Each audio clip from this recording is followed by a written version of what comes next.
Vamos pensar sobre o retrato de um ministro do Evangelho. É o tema da mensagem, à luz de 1 Timóteo capítulo 4, a partir do verso 11. Diz assim a viva e eficaz palavra de Deus. Ordena e ensina estas coisas. Ninguém despreze a tua mocidade, pelo contrário. Torna-te padrão dos fiéis, na palavra, no procedimento, no amor, na fé, na pureza. Até a minha chegada, aplica-te à leitura, à exortação, ao ensino. Não te faças negligente para com o dom que há em ti, o qual te foi concedido mediante profecia, com a imposição das mãos do presbitério. Medita essas coisas e nelas sê diligente, para que o teu progresso a todos seja manifesto. Tem cuidado de ti mesmo e da doutrina. Continua nestes deveres, porque fazendo assim, salvarás tanto a ti mesmo como aos teus ouvintes. O Senhor nos abençoe. O Peregrino, um clássico da literatura, foi escrito por um pastor batista. Por muito tempo, esse foi o livro mais lido da história depois da Bíblia. Se você ainda não leu este livro, eu faço com grande entusiasmo esse encorajamento. Leia a obra de John Bunyan, O Peregrino. Nesse clássico, Bunyan apresenta um personagem central chamado Cristão, deixando a cidade da destruição rumo à cidade celestial. E nessa jornada, muitas metáforas, figuras de linguagem são usadas. O leitor vai perceber claramente que o texto está encharcado de Bíblia. Charles Spurgeon lia este livro uma vez por ano e dizia que Bunyan, se fosse cortado, não jorraria sangue, mas jorraria Bíblia. O livro é encharcado das Escrituras. E nessa obra, Cristão chega à casa de intérprete, uma das figuras também da narrativa, e a ele é apresentado um retrato, uma pintura, um quadro. Vou ler para vocês. Cristão viu pendurado em uma das paredes da casa o quadro de uma pessoa bem séria. Era assim, tinha os olhos erguidos ao céu, o melhor dos livros em sua mão. A lei da verdade estava escrita em seus lábios e suas costas voltadas para o mundo. Estava de pé como quem suplica aos homens e havia uma coroa de ouro em sua cabeça. E então, obviamente, Cristão faz a intérprete uma óbvia pergunta. Qual é o significado desse quadro? Qual é o sentido dessa pintura? E o que intérprete vai dizer a Cristão é uma síntese, uma sinopse, um resumo do ofício pastoral. E numa ocasião como essa, em que no Brasil Batista celebra-se o Dia do Pastor, é muito oportuno perguntar e dar uma resposta adequada a esta pergunta. Qual é a função de um pastor? A resposta de Bunyan, nos lábios de intérprete, é a seguinte: o homem retratado nesse quadro é uma raridade. Ele pode gerar filhos, ter dores de parto por eles e amamentá-los. Você o vê com os olhos voltados ao céu, tendo o melhor dos livros em sua mão e a lei da verdade escrita em seus lábios, para mostrar-lhes que sua função é conhecer e revelar as coisas obscuras aos pecadores. Também você o vê de pé, como se implorassem aos homens e o mundo atrás dele, e uma coroa sobre sua cabeça. Isso lhe mostra que, desdenhando e desprezando as coisas do presente, por amor ao serviço que presta a seu Senhor, ele está certo que terá glória como recompensa no mundo por vir. O quadro que Bunyan pinta aqui, com maestria, enriquecido com muitas imagens, na verdade, ele se inspirou no quadro que o apóstolo Paulo pinta. Eu tenho dito aos irmãos que o apóstolo Paulo foi o maior teólogo do cristianismo, o mais fecundo plantador de igrejas, mas ao mesmo tempo e, sobretudo, um grande pastor de almas, como fica evidente na leitura que fizemos ainda há pouco da carta de Paulo, ou melhor, do discurso de Paulo aos presbíteros de Mileto em Atos capítulo 20. E o texto que nós lemos, 1 Timóteo 4, a partir do verso 11, Paulo está instruindo um jovem pastor chamado Timóteo. Paulo está falando sobre o ministério cristão, em particular sobre o ofício de um ministro do Evangelho. E Paulo, com a habilidade de um artista, ele pinta um retrato. Ele elabora um quadro. Quais são as marcas distintivas de um pastor? Não é um título, não é algo que se conquista. É um dom que se recebe e que fica evidente a partir de algumas marcas, de algumas perspectivas. Pastor é alguém que recebeu o dom de pastorear a igreja de Cristo e deve fazê-lo com fidelidade e amor. E aqui, nessa perícope que acabamos de ler, há pelo menos 3 marcas distintivas de um autêntico ministro do Evangelho. Vejamos. Primeiro, exerce autoridade pela força do exemplo. Mantenha sua Bíblia aberta, mais uma vez, perceba aí os versos 11 e 12. Lerei. Ordena e ensina estas coisas. Ninguém despreze a tua mocidade, pelo contrário, torna-te padrão dos fiéis na palavra, no procedimento, no amor, na fé, na pureza. Há um intenso contraste entre os versos 11 e 12.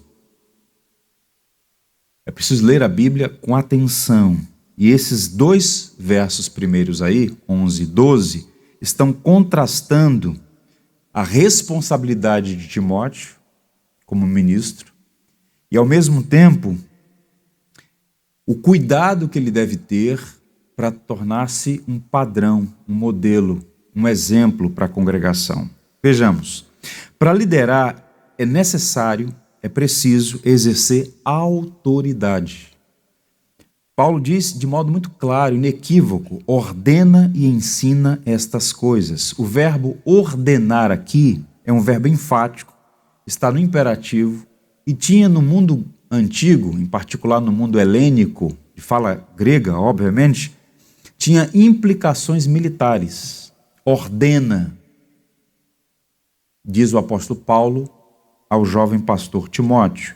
Ele foi chamado para o exercício da autoridade na igreja.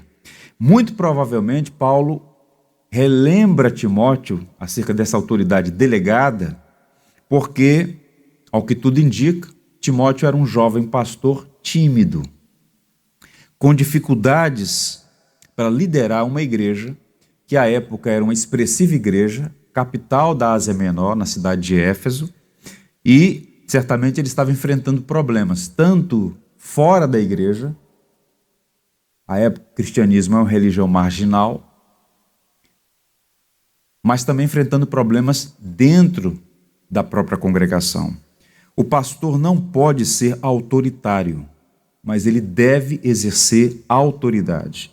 Há uma diferença grande entre as duas coisas. Autoritarismo é o abuso da autoridade, é passar dos limites. O que pode ser resumido basicamente na expressão autoritarismo, no contexto cristão, é exigir o que Deus proíbe e proibir o que Deus ordena.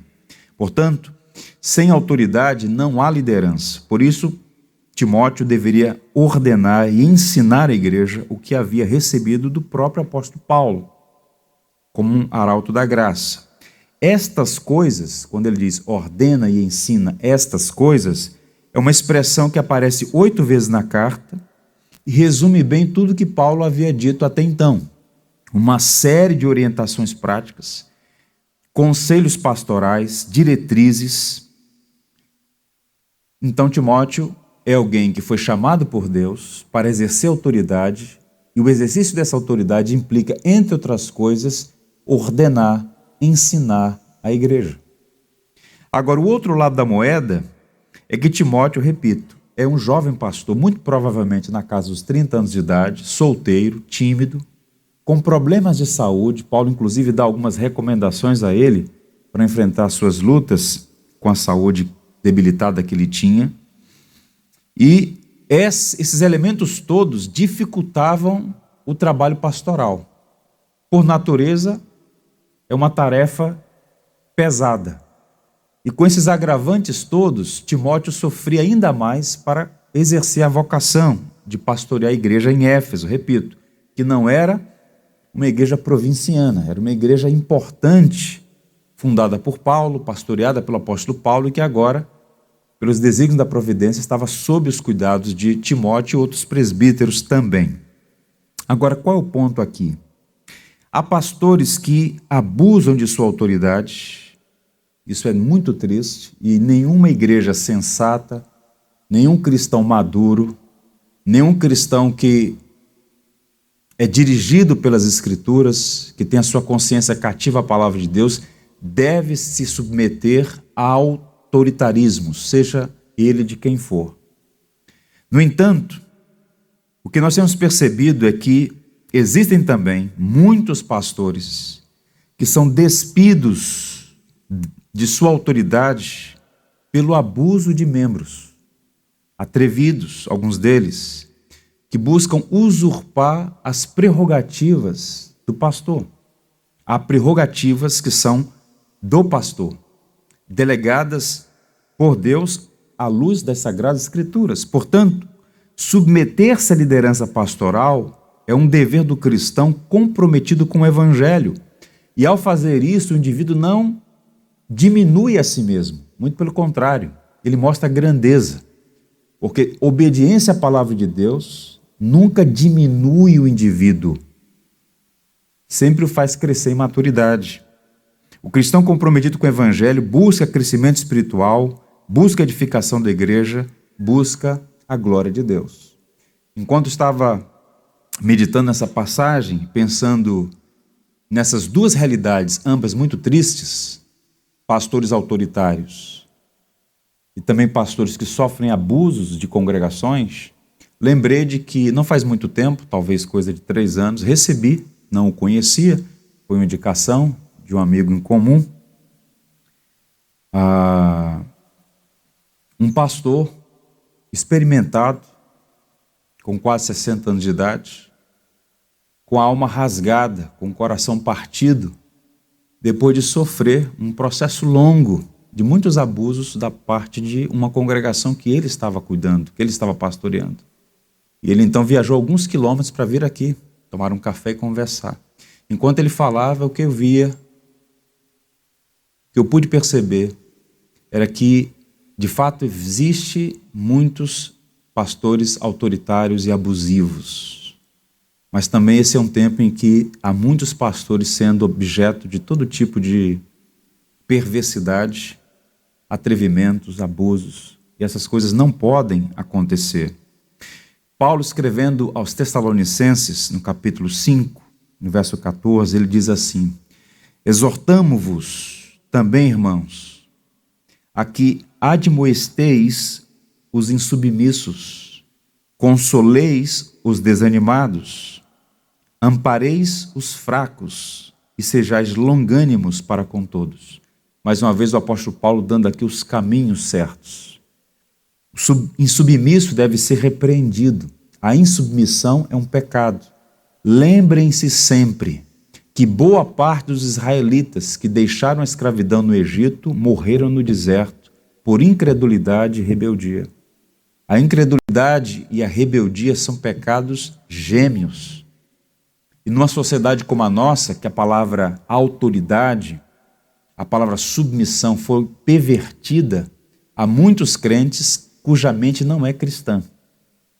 Então qualquer ideia, sugestão, ordem soa muito ruim aos ouvidos de quem está adequado a tantas ideologias que hoje fazem parte desse cenário pós-cristão e em muitos círculos anticristão. Portanto, ele está falando para admoestar o insubmisso, consolar o desanimado, amparar o fraco e ter paciência com todos. Porque esse processo educativo é processo, demanda tempo, paciência. Então, a fim de ajudar Timóteo, Paulo faz uma firme exortação e ao mesmo tempo dá um encorajamento. O encorajamento está no verso 12. Ele tem que exercer autoridade. Agora, como é que um pastor exerce autoridade? Ele então diz: ninguém despreze a tua mocidade, pelo contrário, torna-te padrão dos fiéis na palavra, no procedimento, no amor, na fé, na pureza. Nas entrelinhas, percebe-se aqui a preocupação de Paulo. Autoridade, responsabilidade, corria risco de ser minada pela timidez e juventude do jovem pastor Timóteo. Então, ele havia sido chamado a exercer autoridade, ordenar e ensinar. Mas havia sinais de que seu ministério estava sendo rejeitado. Por quê? Um ditado Yanomami explica bem isso. É difícil para cabelos brancos ouvirem cabelos pretos. É difícil para pessoas mais experimentadas submeterem-se à autoridade de alguém mais jovem.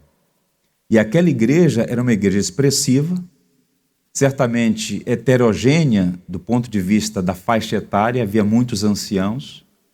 Ter que se submeter a um jovem pastor, ainda que o mais próximo dos pastores, dos mais amigos do apóstolo Paulo, certamente ele estava enfrentando dificuldade. Por isso Paulo diz: ninguém despreza a tua mocidade. Não é demérito ser jovem.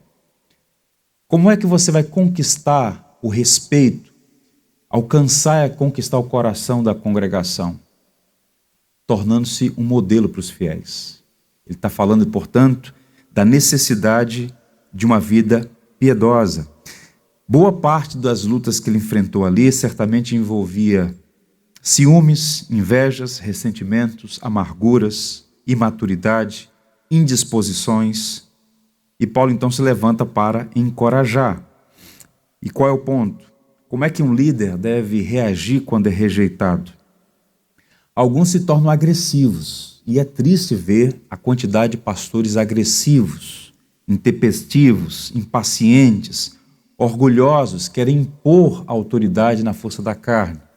Não é batendo na mesa, não é aumentando a voz que o indivíduo é respeitado. Não, não é essa orientação que o apóstolo Paulo dá.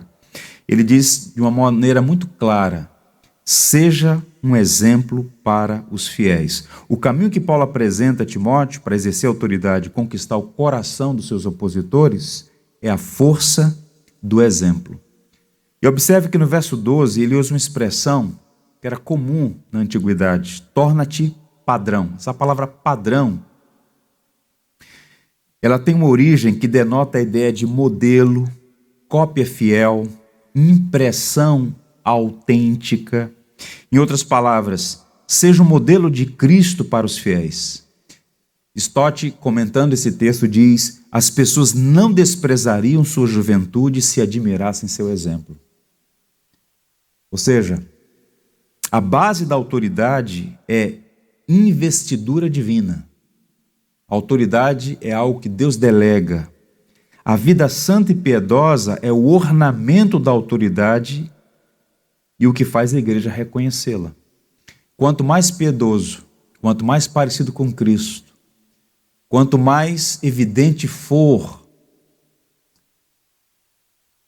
o ministério pastoral ancorado nas Escrituras, buscando a glória de Cristo e a edificação da igreja, mais respeito o obreiro terá da sua congregação. O pastor, portanto, que vive de maneira justa, piedosa e santa, é uma grande bênção. Philip Hayek, um pastor por quem eu tenho profunda admiração, ele diz: para o bem e para o mal, em maior ou menor grau, as congregações são feitas à imagem de seus pastores. Quer conhecer uma igreja? Conheça o seu pastor. Ela é reflexo muito da sua vida. Isso é interessante, esta relação entre o rebanho e seu pastor ou seus pastores. E Paulo vai elencar 5 áreas em que Timóteo precisa ser exemplo para a igreja, e ainda hoje os pastores precisam, sob a graça de Deus, com auxílio do Espírito Santo, que de fato é quem nos santifica e nos modela a imagem de Cristo, demonstrar para a igreja. Quais são as áreas? Percebam: exemplo na palavra e na conduta. Não está em destaque aqui a pregação e ensino. mas a maneira de falar, a conversação, a linguagem. O pastor precisa transmitir graça aos que ouvem. Efésios 4, 29. Procedimento diz respeito à conduta geral, que deve ser marcada pelo decoro, pela sensatez, pela piedade. Portanto, a coerência entre o falar e o viver, a harmonia entre o discurso e a prática devem andar juntas na vida do pastor. Quando isso não acontece, diz um puritano inglês chamado Matthew Henry, aqueles que ensinam por sua doutrina devem ensinar por sua vida. Do contrário, puxam com uma das mãos o que constroem com a outra. Portanto, a mensagem verbalizada, ela é autenticada pelo exemplo. Ou para citar um padre muito precioso, Antônio Vieira, as palavras o vento levam. O exemplo arrasta. A importância de coadunar a palavra e, ao mesmo tempo, o procedimento, a conduta. E mais, exemplo no amor e na fé. O amor é a virtude das virtudes, e a igreja precisa ver no pastor amor por Cristo e pelo seu próprio rebanho. De igual modo, o ministro, como arauto da graça, é uma referência de confiança no poder de Deus. Ele deve inspirar a igreja, viver, estudar, ensinar, pregar pela fé. Então, o amor e a fé. Virtudes, assim como a palavra e a conduta corretas apresentam um modelo de maturidade, amor e fé indicam espiritualidade sadia. E ele prossegue, exemplo na pureza. O termo grego aqui pode indicar conduta moral, apenas isso. Mas, especificamente, nesse momento aqui, Paulo está falando sobre comportamento sexual. Paulo está exortando Timóteo a ser um exemplo de pureza sexual. Éfeso era conhecida no mundo antigo por sua promiscuidade. A imoralidade era um traço cultural na cidade, uma cidade portuária, uma cidade rica, cosmopolita, com uma mistura de povos e culturas, a própria localização geográfica, a população, 250 mil pessoas no mundo antigo, era uma mega cidade, o culto a Diana, a deusa Diana, deusa dos Efésios, que era realizado por meio de atos sexuais com sacerdotisas. Isso promovia um fluxo de turistas muito grande para a cidade de Éfeso. Portanto, o ambiente da cidade era um ambiente de alta sensualidade e lassidão moral. E é nesse contexto que os cristãos egressos daquela cultura deveriam mostrar à cidade, às pessoas com as quais eles conviviam, que o evangelho faz diferença em todas as áreas, inclusive no campo da sexualidade. Para os efésios, para os pagãos, não havia balizas morais. O que é permitido, tudo que é permitido é. Era o discurso do Marquês de Sades, de onde vem sadismo. Ou seja, para o indivíduo supostamente livre, não há limites no campo da sexualidade. É o que nós estamos assistindo hoje, a ressurgência do modo grego de pensar sobre a sexualidade. Uma cultura sexólatra. Mas o cristão, salvo pela graça, deve viver em novidade de vida, inclusive na área sexual. E o pastor precisa ser um exemplo para os fiéis nesse campo, nessa área também. Porque os pecados dos mestres são os mestres do pecado. O pecado de um líder influencia mais do que o pecado de um liderado. É nesse sentido que a responsabilidade acaba sendo maior. Agora percebam o que aconteceu na segunda metade do século passado, século XX. Há farta documentação nessa direção.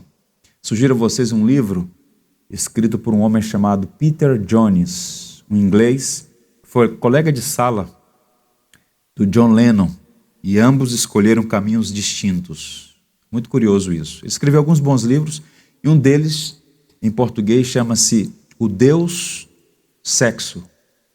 Ele fala sobre como essa ressurgência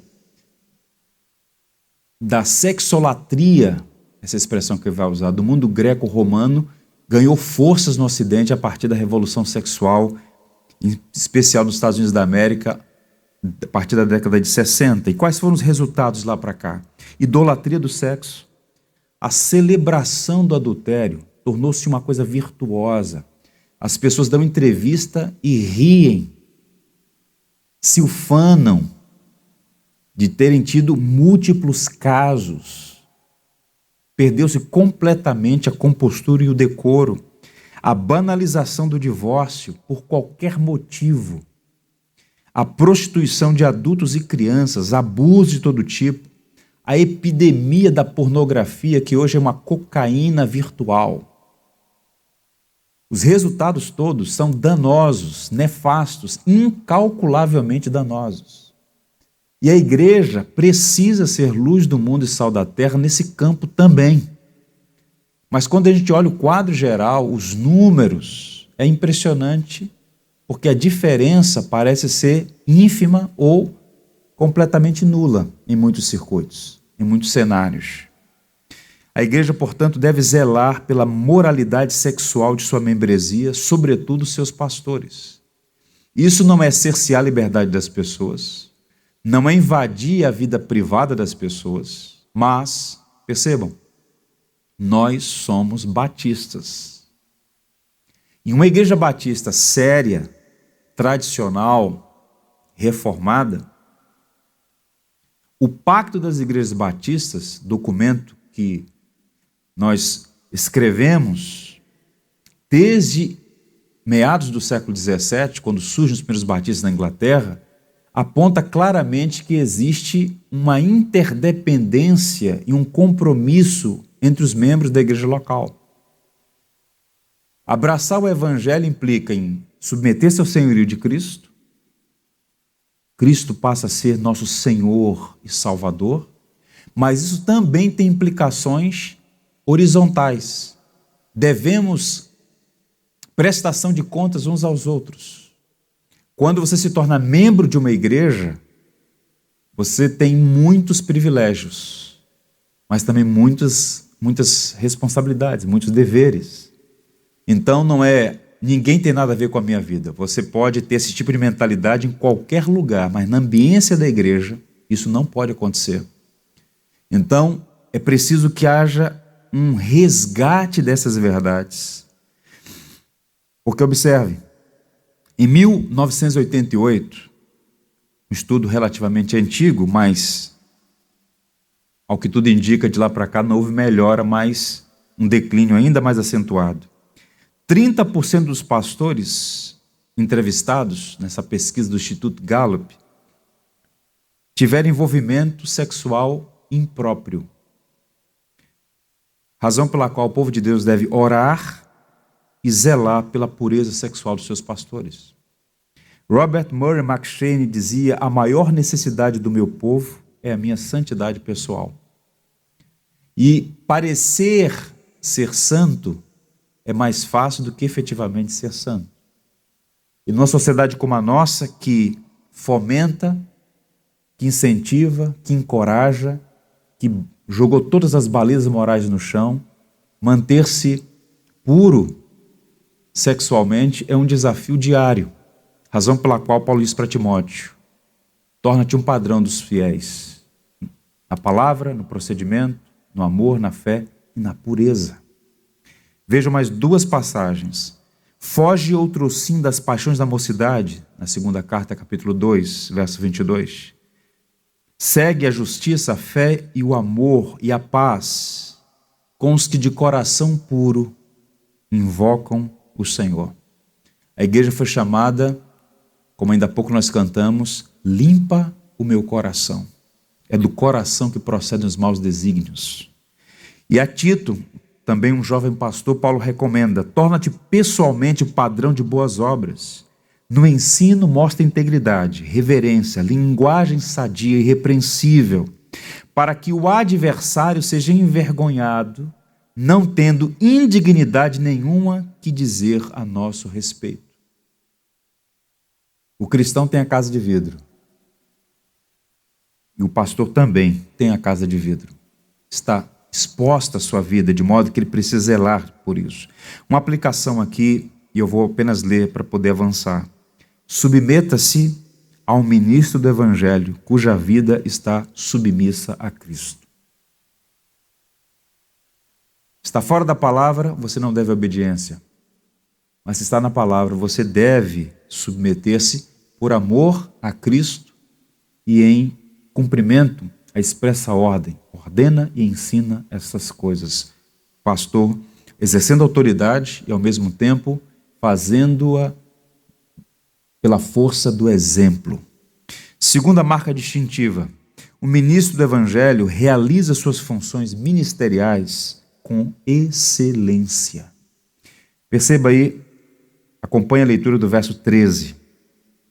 Até a minha chegada, aplica-te à leitura, à exortação, ao ensino. Bem, no capítulo anterior, Paulo expressa o desejo de visitar Éfeso. Paulo está envolvido em outros projetos, mas o seu desejo é voltar à cidade. Por isso ele diz, até a minha chegada, pressupondo que ele tem projetos de voltar a Éfeso. E até lá ele recomenda a Timóteo dedicar-se às suas funções públicas ministeriais. E ele diz 3 coisas, mas antes disso há um verbo aí que faz toda a diferença. Aplica-te. Poderia ser traduzido, e essa é a ideia do texto grego, seja diligente, dedicado, esmere-se nessa atividade. Em que Timóteo deveria ter aplicação, dedicação, esmero? Em 3 coisas, todas elas relacionadas às Sagradas Escrituras: leitura, exortação e ensino. Todos esses itens estavam relacionados ao culto público, ao culto comunitário. Paulo recomenda ao pastor Timóteo a leitura. O que está em foco aqui, irmãos, é a leitura pública das Escrituras. Essa era uma prática na tradição na tradição judaica, herdada pelos cristãos. Boa parte dos primeiros cristãos é constituída de judeus convertidos que reconheceram a Cristo como Messias, a Jesus como Messias. E vide, por exemplo, Jesus na sinagoga de Nazaré. O que ele fez ali, entre outras coisas? Ele abriu o rolo do livro de Isaías e fez a leitura. Então, quando Paulo diz, aplica-te à leitura, Paulo está dizendo para Timóteo, dedique-se à leitura pública das Escrituras. Observe que o próprio apóstolo Paulo, quando esteve na cidade de Antioquia da Pisídia, na primeira viagem missionária, chegando ali, sabendo que aqueles primeiros missionários, Paulo e Barnabé, eram judeus, os judeus daquela cidade abriram a eles as portas da sinagoga e era comum que um convidado fosse chamado para fazer a leitura pública. E o texto diz que depois da leitura da lei dos profetas, os chefes das sinagogas disseram, irmãos, se tendes alguma palavra de exortação, dizei-a. Em outras palavras, a leitura pública seguida de pregação, de ensino. Então, Timóteo deveria focar o seu ministério na leitura da lei de Moisés, dos profetas, das cartas dos apóstolos que já estavam em circulação, inclusive as do próprio apóstolo Paulo, como ele diz aos Tessalonicenses, que a sua carta fosse lida a todos os irmãos. Essa era a prática dos cristãos nos primeiros dias. É preciso lembrar, eu estou vendo aqui, bem na minha frente, um irmão com a Bíblia aberta. No primeiro século, isso não era a realidade da maioria. Os crentes não se reuniam cada um com o exemplar das Escrituras nas mãos. Apenas os presbíteros da igreja tinham cópias, porque eram raros os textos, e o processo de fazer cópias era extremamente pesado, e só com o decurso do tempo é que houve uma ampla divulgação e um acesso amplo, sobretudo a partir da Reforma Protestante, da invenção da prensa, todos os cristãos tendo acesso às Escrituras, o que para nós hoje é um grande privilégio e é uma grande responsabilidade. Eu queria ler para vocês um extrato, um excerto do segundo século, de um advogado cristão chamado Justiniano, que morreu, foi executado por sua fé em Jesus Cristo, por isso ele é chamado Justiniano, o Marte. No ano 150 ele disse o seguinte, isso aqui era a prática da igreja cristã naqueles dias. E no dia chamado domingo, todos os que moravam nas cidades ou no campo se reuniam num certo lugar. E as memórias dos apóstolos ou os escritos dos profetas são lidos enquanto o tempo permite. Então, quando o leitor termina, o presidente instrui verbalmente e exorta a imitação dessas boas coisas. Isso aqui revela bastante do que Paulo está dizendo para Timóteo fazer. Naquele tempo, repito, não havia Bíblias como hoje, então Timóteo deveria ler publicamente as Escrituras, essa é a função do pastor, e em seguida expor, ensinar, instruir, catequizar. Essa é a função primária de um pastor. Timóteo deveria ler e expor as Escrituras para a edificação da igreja. Agora observem as duas palavrinhas que ele usa aí, exortação e ensino. Nenhuma dessas palavras foram colocadas aqui e refletidamente. Exortação significa encorajamento e a palavra ensino, instrução, paraclesis, didascalia. Em outras palavras, a pregação tem que ter esse equilíbrio. Ao mesmo tempo, ela tem que ser exortativa e instrutiva. Ela tem que consolar e advertir para promover a edificação da igreja. Agora percebam, meus irmãos,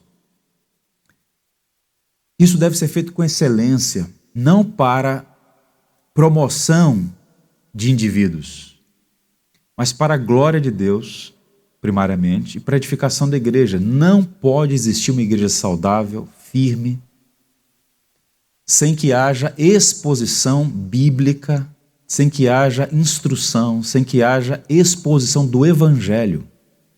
Então, é uma instrução que ilumina a mente, ao mesmo tempo aquece o coração.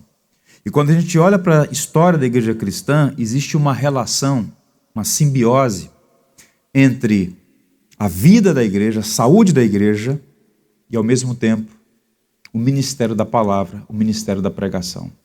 Deixa eu ler para vocês um parágrafo de uma obra de Stuart Olyott. Se alguém gastasse uma semana lendo toda a Bíblia e na semana seguinte se familiarizasse com os principais acontecimentos da história, o que observaria? Lendo a Bíblia e lendo a história. Qual é a observação que encontramos? Ele responde que a obra de Deus no mundo e a pregação estão intimamente ligadas. Onde Deus age, ali a pregação floresce. Em todos os lugares em que a pregação é menosprezada ou está ausente, ali a causa de Deus passa por um tempo de improdutividade. O reino de Deus e a pregação são irmãos siameses, que não podem ser separados. Juntos, eles permanecem de pé ou caem. Portanto, quando Paulo diz, aplica-te à leitura, à exortação e ao ensino, Paulo está dizendo, cumpra com excelência a sua vocação. E o trabalho primário de um pastor é o trabalho de catequizar, de instruir. Razão pela qual, quando Paulo elenca, enumera, pontua os critérios para a admissão, para o reconhecimento de um autêntico pastor, entre outras coisas, ele diz, apto para ensinar. Se o indivíduo não gosta de ler, não gosta de estudar, e, portanto, torna-se desqualificado para o ofício, não pode ser admitido como pastor de uma igreja.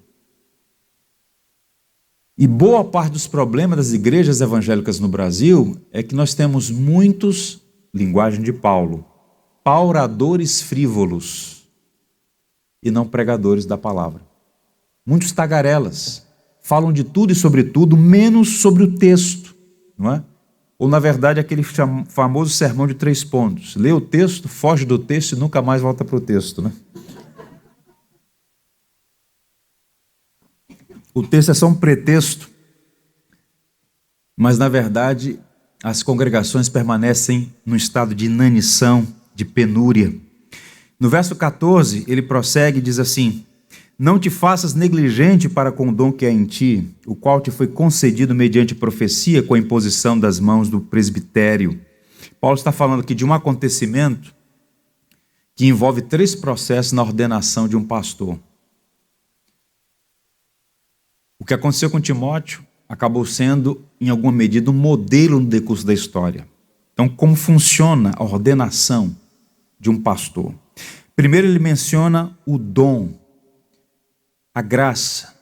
Deus concedeu a todos os cristãos dons, graças, para a edificação do corpo e a promoção da glória do próprio nome dele. Entre os cristãos,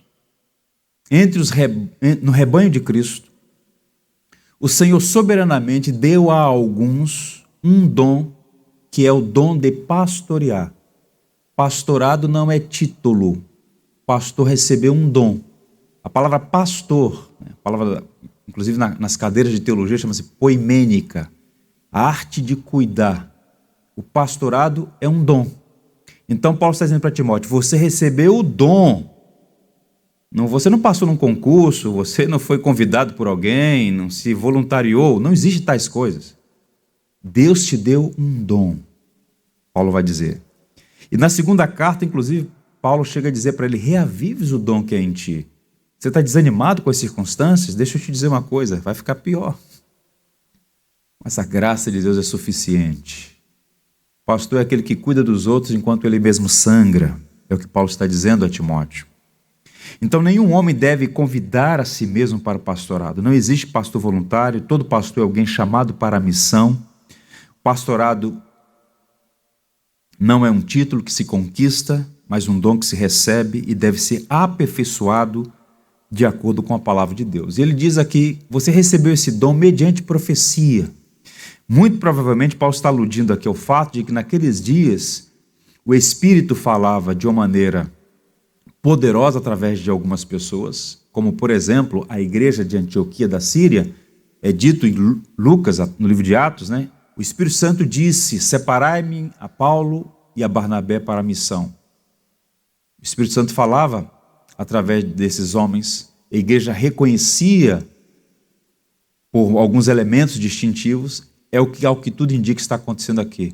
Deus concedeu o dom e a igreja reconheceu que Timóteo de fato tinha sido chamado para o pastorado. E então isso foi confirmado com a imposição das mãos do presbitério. Então perceba como funciona. Deus dá o dom, a igreja reconhece o dom que aquele indivíduo recebeu e um colégio de pastores impõe as mãos, dando autenticidade ao ministério. Até hoje, em linhas gerais, é o que acontece, ou pelo menos o que deveria acontecer. Paulo não está dando um relato do processo de ordenação de Timóteo na primeira igreja batista de Éfeso, mas ele pretende relembrar, trazer à memória de Timóteo, que ele recebeu um dom e deveria praticá-lo com excelência. Não pode ser feito de qualquer jeito. No texto que nós lemos ainda há pouco, Atos 20, quando Paulo se despede dos presbíteros de Éfeso, na cidade de Mileto, Paulo fala sobre atender, cuidar do rebanho que Cristo comprou com o próprio sangue. Então é uma tarefa demasiadamente pesada, embora a graça seja suficiente para sustentar os obreiros. Por fim, um ministro do Evangelho persevera no dever de cuidar de si para cuidar da igreja. Essa é a ordem, cuidar de si para poder cuidar da igreja. Vejam aí os versos finais, 15 e 16. Medita estas coisas e nelas ser diligente, para que o teu progresso a todos seja manifesto. Tem cuidado de ti mesmo e da doutrina. Continua nestes deveres, porque fazendo assim salvarás tanto a ti mesmo como aos teus ouvintes. A carta inteira é de natureza instrutiva, exortativa. Paulo está encorajando Timóteo a cumprir a missão, e a missão específica que ele recebeu é cuidar da igreja, pastorear a igreja. Agora, é um caso de vida ou morte. Timóteo deve perseverar no exercício do ministério, exercendo autoridade, sendo padrão para a congregação, pregando com excelência, sendo essa a sua vocação primária. Agora, essa perseverança vai promover a salvação dele mesmo, do seu rebanho. Cuida de ti e dos teus ouvintes. Vejam aí a sequência qual é. Primeiro ele diz, medita estas coisas e nelas ser diligente. Meditar aqui é pensar, pensa sobre isso. Pensa sobre a tua vocação, pensa sobre o teu chamado, pensa sobre o que você está fazendo aí. Pensa naquilo que Deus colocou nas tuas mãos, faze-a com excelência.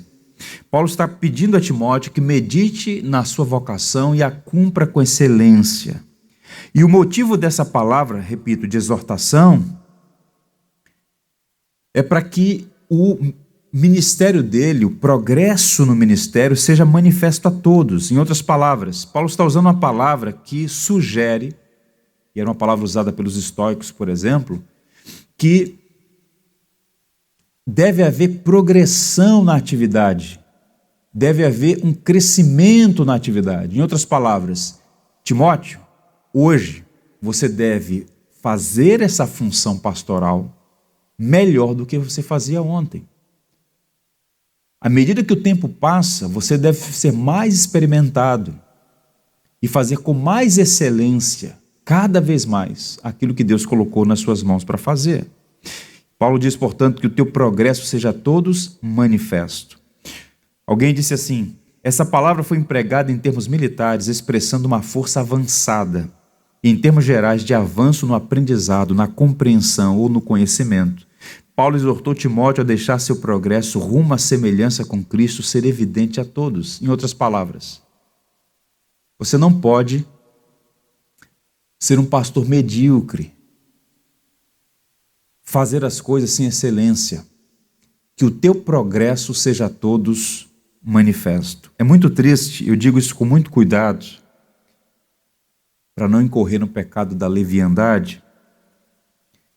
É muito triste o fato de que, a despeito do decurso do tempo, com o passar dos anos, por variados motivos, a gente percebe que alguns não avançam, não conseguem demonstrar progresso. E Paulo está dizendo, não é assim, Timóteo. Você precisa manifestar progresso, você precisa crescer no ofício para o qual Deus te chamou. Porque ao mesmo tempo é um dom que caminha ao lado de o dever de aperfeiçoá-lo, é uma sinergia. Deus deu o dom. Agora aplica-te a leitura. Perceba. 17 de agosto de 1760, portanto, século XVIII, o John Wesley, um pastor anglicano, escreveu uma carta a um pastor depois de ouvi-lo pregar. Esse pastor, para o qual Wesley se dirige numa carta, foi instruído por ele num colégio de formação pastoral há 7 anos. Ou seja, passados 7 anos, Wesley ouviu aquele pastor pregar. E o que ele escreve é duro, mas foi necessário para que houvesse crescimento na vida daquele pastor. Vou ler para os irmãos, para que haja entendimento sobre o que é que Paulo está falando aqui, sobre que o teu progresso a todos seja manifesto. Wesley disse assim, em uma carta, o que tem lhe prejudicado excessivamente nos últimos tempos, e temo que seja o mesmo atualmente, é a carência de leitura. Eu raramente conheci um pregador que lesse tão pouco. E talvez por negligenciar a leitura, você tenha perdido o gosto por ela. Por esta razão, o seu talento na pregação não se desenvolve. Você é apenas o mesmo de há 7 anos atrás. É vigoroso, mas não é profundo. Há pouca variedade, não há sequência de argumentos. Só a leitura pode suprir essa deficiência, juntamente com a meditação e a oração diária. Você engana a si mesmo omitindo isso. Você nunca poderá ser um pregador fecundo, nem mesmo um crente completo. Vamos lá, comece. Estabeleça um horário para os exercícios espirituais, pessoais. Poderá adquirir gosto que não tem. O que no início é tedioso será agradável posteriormente.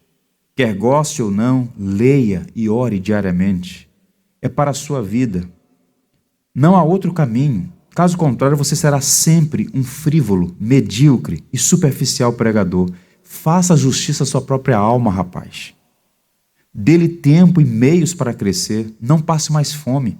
Carregue a sua cruz. Seja um cristão no verdadeiro sentido da palavra, e então todos os filhos de Deus se regozijarão consigo. Duro isso, não? Mas se Wesley ouvisse boa parte dos pregadores no Brasil, ele diria exatamente a mesma coisa. Sermões rasos, sopa rala, não podem nutrir a igreja. Quanto tempo demora para preparar um sermão? Quanto tempo? Quanta leitura demanda? Pois bem, nós devemos, nesse dia do pastor, orar por aqueles que o Senhor mesmo chamou para cuidar do rebanho.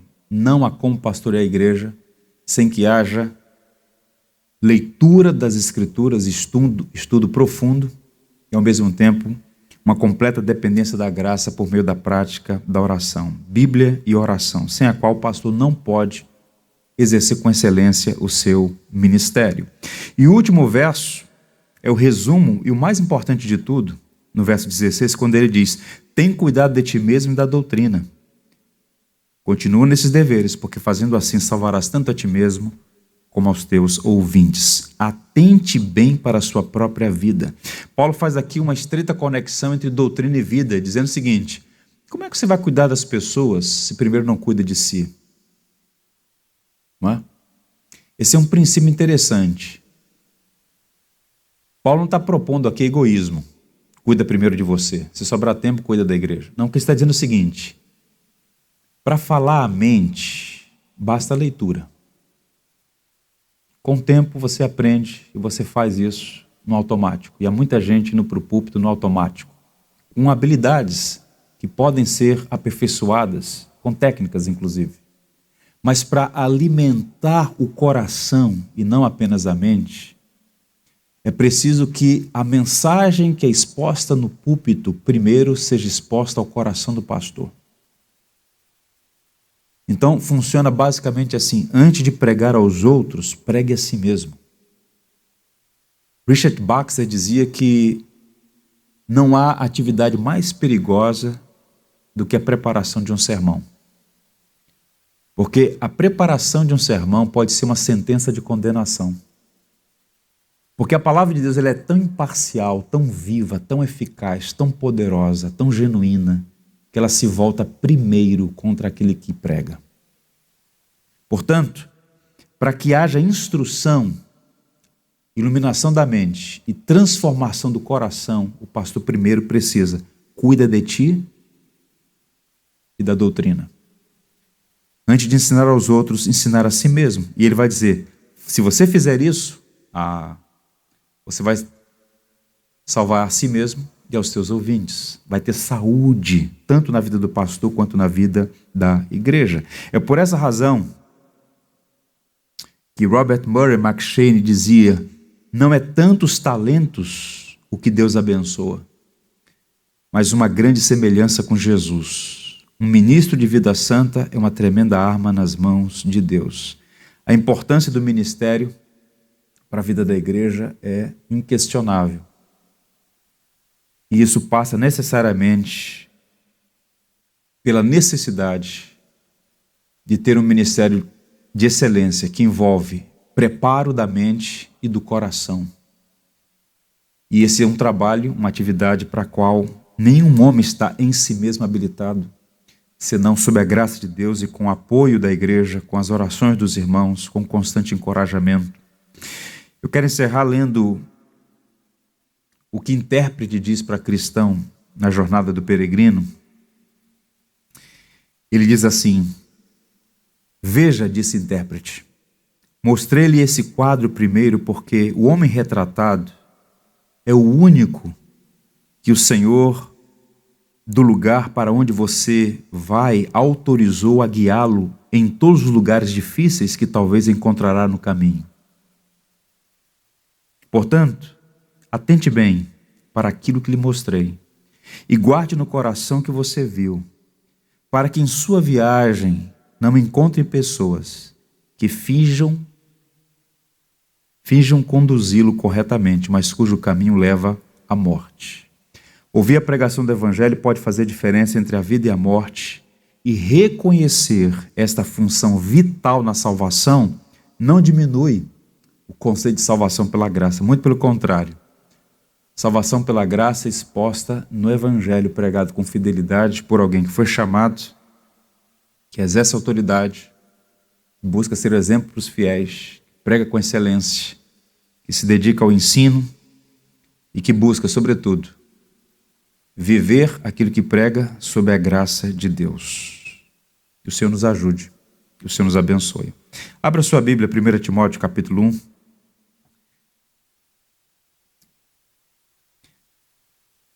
Faltando algumas páginas, 1 Timóteo capítulo 1, versos 15 a 17.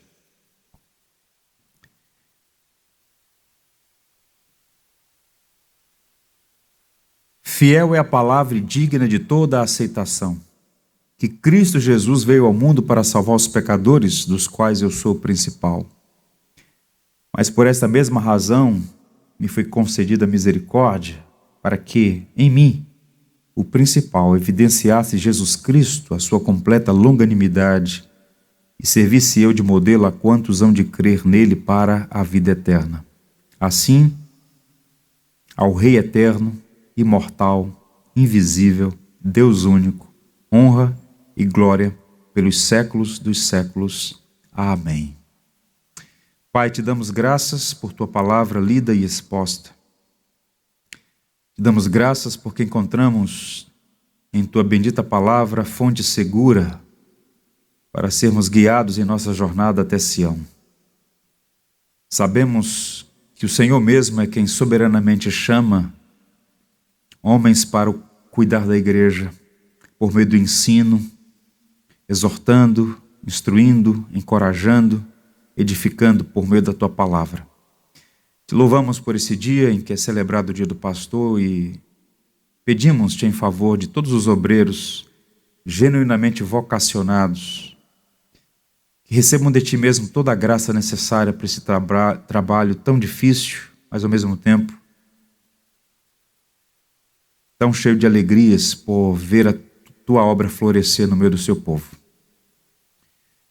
Esse é um tempo difícil, marcado por muitas lutas e provações, mas queremos mesmo pedir que tua graça seja abundantemente derramada. Dá à igreja discernimento, sabedoria, para que possa encorajar seus pastores e ao mesmo tempo exortá-los a serem fiéis ao Evangelho, fiéis a Cristo que os comissionou para essa tarefa. Te louvamos por esta igreja em particular, pelos pastores que por aqui passaram, em particular pela vida do pastor Euclides, que por quase 50 anos ocupou o púlpito desta igreja. Pedimos que, por tua misericórdia, haja sempre por trás deste púlpito alguém pregando o evangelho das insondáveis riquezas de Cristo, a fim de que a igreja seja nutrida na fé e possa ser um luzeiro neste mundo cada vez mais caótico e carente da tua graça. Por Jesus Cristo, supremo, perfeito e bom pastor. Amém. Vamos ficar em pé, vamos cantar um hino. Tudo que tens feito, por tudo que vais fazer, por tuas promessas e tudo que és, eu quero te agradecer com todo o meu ser. Te agradeço, Senhor, te agradeço, meu Senhor, te agradeço por me libertar e salvar, por ter morrido em meu lugar, te agradeço, Jesus, te agradeço. Eu te agradeço, te agradeço.